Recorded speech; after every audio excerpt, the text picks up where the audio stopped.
یا صاحب الزمان علامہ علامہ علامہ علامہ.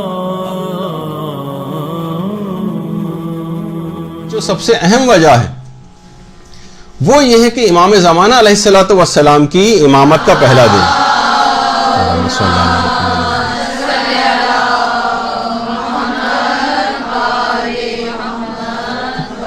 کیونکہ 8 ربیع الاول کو شہادت امام حسن عسکری علیہ الصلوۃ والسلام ہے، اور اس کے بعد اللہم صلی علی محمد وعلی محمد،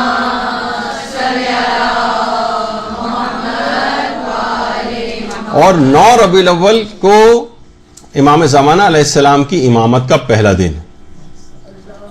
اللہم صلی علی محمد وعلی محمد.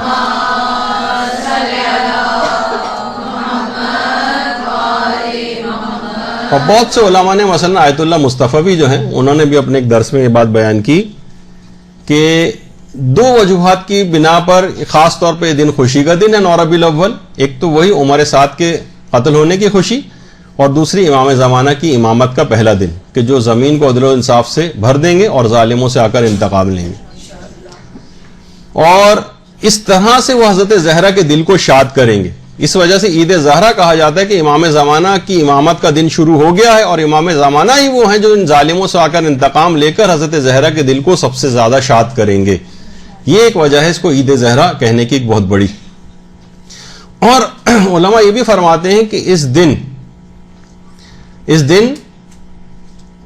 کی تناظر میں حضرت زہرا نے امام زمانہ کو اس وقت کہ جبکہ دیوار اور دروازے کے درمیان بھینچا ان کو گیا تھا، اور اس کے بعد محسن بھی شہید ہوئے تھے جس کے نتیجے میں، اس وقت حضرت زہرا نے یا ابا صالح المہدی ادرکنی کہا تھا. یعنی امام زمانہ کو اس وقت یاد کیا تھا کہ اس ظلم کا انتقام بھی امام زمانہ آ کر لیں گے،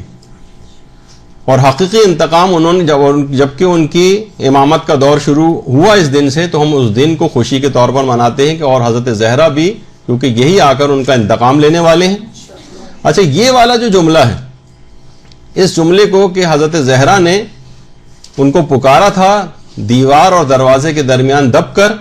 اس بات کو باقاعدہ سب سے پہلے علامہ امینی نے بیان کیا ہے،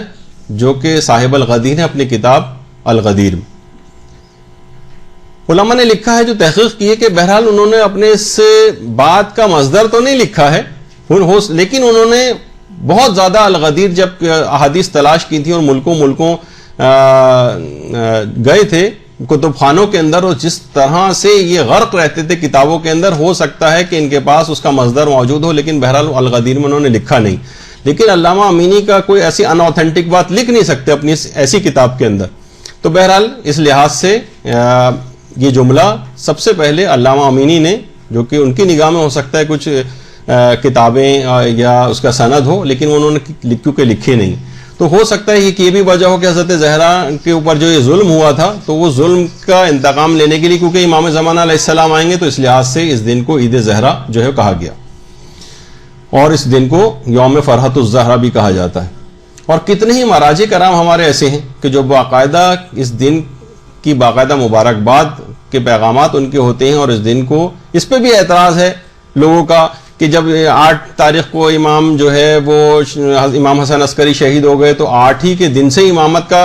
آغاز ہو گیا تھا، تو اس کو اگلا دن جو ہے آپ کیوں اس کے اوپر کہہ رہے ہیں کہ اس دن خوشی منائی جائے، پھر اسی وقت سے فوراً خوشی منا لینی چاہیے وغیرہ اس قسم کا اعتراض. تو بہرحال 8 کو انتقال ہوا تو عرف کے اندر بھی اگلا دن امامت کا پہلا دن شمار ہوگا. یہی آیت اللہ مصطفی نے بھی لکھا، اور یہی بات جو ہے آیت اللہ سعید الحکیم نے بھی اپنے استفتاء کے اندر جو بیان کی کہ 9 جو دن ہے وہ امام زمانہ کی امامت کا پہلا دن. تو اس لحاظ سے تمام مراجع بھی یہ بات کہتے آ رہے ہیں، اور اس میں کسی کو بھی کوئی اعتراض کی بات نہیں ہے، لیکن پھر بھی کچھ اعتراضات اس وجہ سے دیکھنے میں آ جاتے ہیں.